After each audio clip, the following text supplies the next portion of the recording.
Hai,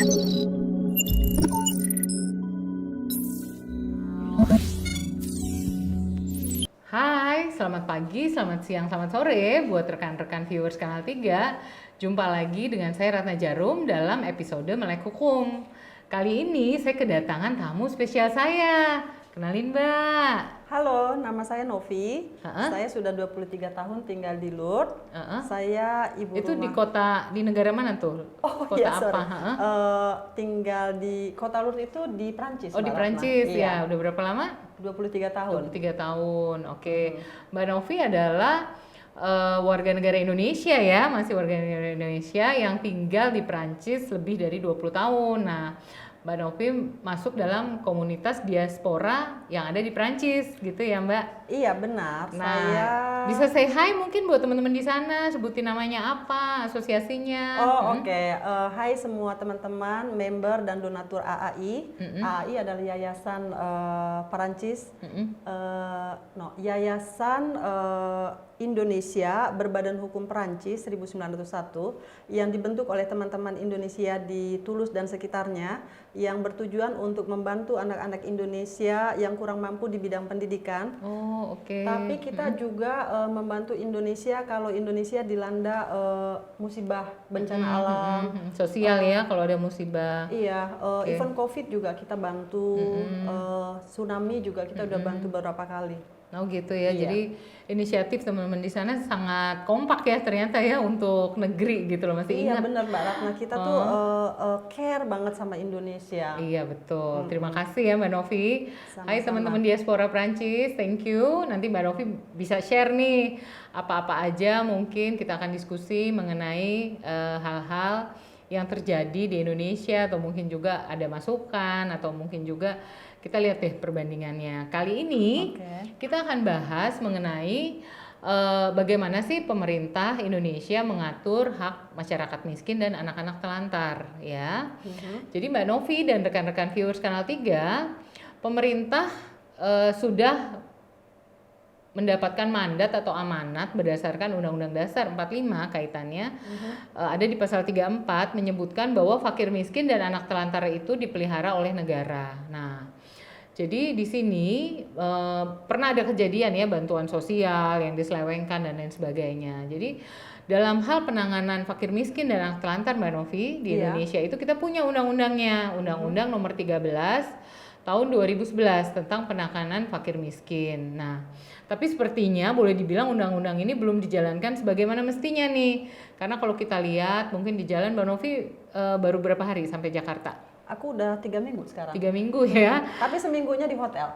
Karantina. Iya. Oke, jadi yang dilihat kan banyak sekali tuh sekarang yang pakai baju badut di jalan. Oh iya benar. Terus juga yang pakai apa? Silverman. Pakai disemprot-semprot silver gitu, cat-cat benar. begitu. Nah, memang sangat dilema ya karena boleh dibilang orang ada di Jakarta tapi dia itu bukanlah penduduk Jakarta. Loh, kok bisa begitu gitu loh.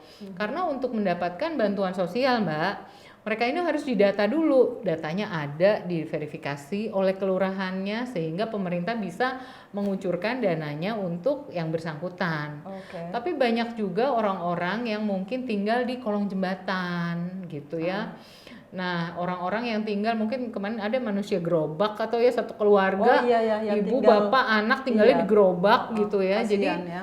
jadi hal-hal seperti ini nih masih terjadi gitu loh. Nah, mereka juga nggak punya dokumen pendukung untuk bisa mendapatkan bantuan. Nah, itu yang jadi kendala. Nah, kalau di Perancis mungkin Mbak Novi bisa jelasin seperti apa ya? Kalau untuk orang miskin, anak-anak jalanan gitu, Oke. apa yang dilakukan pemerintah sana? Kalau untuk membantu anak-anak yang miskin, pemerintah Perancis itu baik banget ya. Kita termasuk beruntung. Aku juga termasuk beruntung tinggal Karena di sana. orangnya sedikit apa ya? Orangnya sedikit dan teratur. Oh, orangnya sedikit dan teratur. Iya. Gimana nih ceritanya? Kok bisa teraturnya di mana? Kalau Disiplin. sedikitnya sih saya tahu. Iya, disiplin. Kita tuh udah biasa dari sejak kecil. Aku punya anak-anak ya, so aku ngelihat jadi ngerti karena aku belajar sama anak-anakku, mereka tuh disiplin dari kecil di sekolah di sekolah TK itu mereka udah dilatih disiplin. Pelajaran suatu hari aku pernah nanya, hari ini kamu belajar apa? Iya. Hari ini saya belajar ngantri.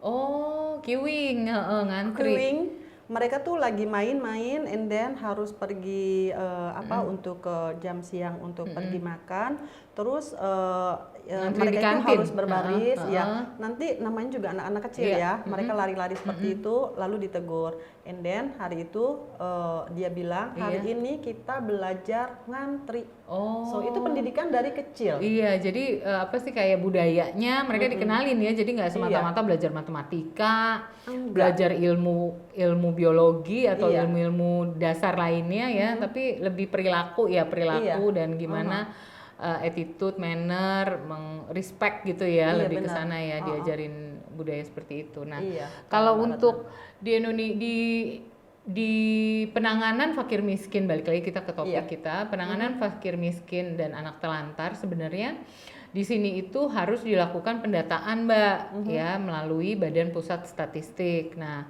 dari sini Menteri Sosial yang akan memverifikasi data tersebut secara berkala selama 2 tahun. Nah, setelahnya disampaikan, dicek kembali oleh lurah, kepala desa ya, kemudian divalidasi. Tapi sebenarnya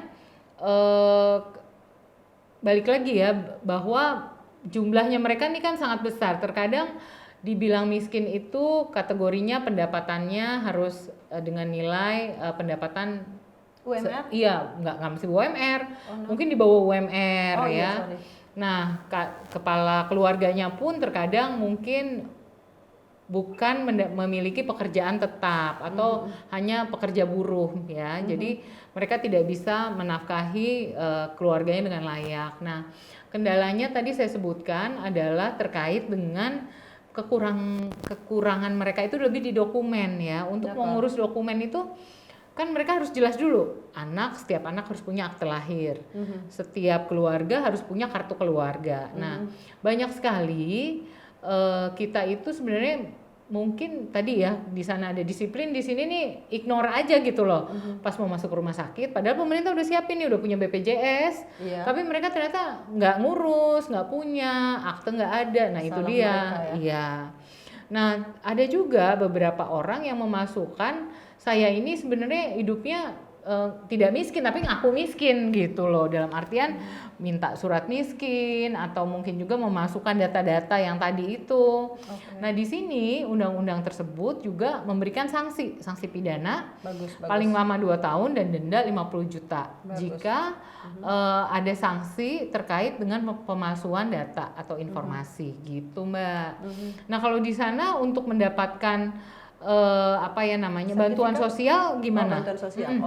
Kalau sertifikat national of birth atau sertifikat kelahiran itu kita nggak bayar ya. Begitu anak lahir itu automatically kita bisa dapat itu sertifikat nasional. Oh jadi nggak perlu kayak surat nikah orang tua itu nggak perlu ya? Nggak ada. Pokoknya anak lahir itu udah ketahuan bapaknya siapa, ibunya siapa. Walaupun nggak ada bapaknya, misalnya single parent. Tetap aja dia dapat sertifikat kelahiran karena anak ini kan butuh untuk nanti kelanjutan sekolahnya. Kalau misalnya mereka anak ini nggak punya sertifikat of birth ya mereka anak ini kan jadi kendala untuk langkah dia ke depan. Iya, untuk urus administrasi kependudukannya ya. So itu automatically bisa didapat. Terus yang kedua pertanyaan tentang sosial, bantuan sosial ya, Mbak. Bantuan sosial kalau anak terlantar, apakah mereka juga dapat sekolah gratis, misalnya pendidikan gratis, kesehatan gratis? Di sana gimana? Kalau di sana itu kalau anak-anak miskin itu pemerintah ngasih memberikan fasilitas sekolah negeri itu gratis dari SD sampai SMA itu gratis. Itu sekolah negeri. Tapi kalau untuk orang yang nggak mampu tapi pengen pergi ke sekolah private, sekolah Katolik, mereka tetap berhak. Oh berhak, walaupun kayaknya mereka school mahal gitu, sekolah internasional Katolik kan mahal banget. Tapi hebatnya di sana anak itu bisa mengajukan minta permohonan Gratis. disebutnya beasiswa Oh, ya. beasiswa. Iya, beasiswa Ya, jadi itu untuk dibayarin orang-orang negara. orang-orang nggak mampu. Nah, nanti sekolah ini akan mempelajari dosienya, apakah benar orang tuanya miskin. Oh, oke. Wala, itu mereka akan pelajari berapa salary orang tuanya seperti itu. Dan kalau salary kayak gitu nggak bisa Bohong-bohong. bohong-bohong, nggak bisa. Di sana teks itu mahal. Oh. Jadi semua pendapatan itu udah Apapun udah ngeling, kelihatan udah ya. kelihatan, nggak bisa bohong. Oh, Iya, walaupun misalnya orang tuanya misalnya ada bisnis online segala macam itu juga ketahuan ya. Kalau mau, aku pernah suatu hari ada teman pinjam uang nggak besar, lalu dia bayar ke bank, ke transfer aku. Terus bank nanya itu uang apa, so dia pikir kita bisnis atau apa ya, padahal hanya pegang dan itu jumlahnya nggak banyak loh, bank nanya. Oh gitu. So itu di sana strict banget, hati-hati sekali. Ya. And then yang kedua, dong itu yang sekolah gratis untuk anak-anak sampai mahasiswa Mbak Ratna. So kalau di cover ya beasiswa ya. Anak-anak mahasiswa ini mau kuliah dan orang tuanya nggak mampu, anak mahasiswa ini bisa mendapat bantuan. Aku tahu karena teman-teman anakku juga udah Ada yang kuliah, begitu ya. so aku ngeliat mereka, and then mereka bisa dapat bantuan lumayan ya, bisa Iya, bayar iya. untuk kamar Oh kos-kosan ya. iya betul ya, tinggal living cost-nya dapat gitu ya, buat biaya hidup juga dapat ya, nggak cuma biaya apa namanya biaya pendidikan tapi juga dapat living cost-nya ya. Iya, itu lumayan. Ya. Oke teman-teman viewers Kanal 3, tadi kita udah dapat sedikit pencerahan dari Mbak Novi terkait dengan kondisi masyarakat yang prasejahtera yang ada di Prancis.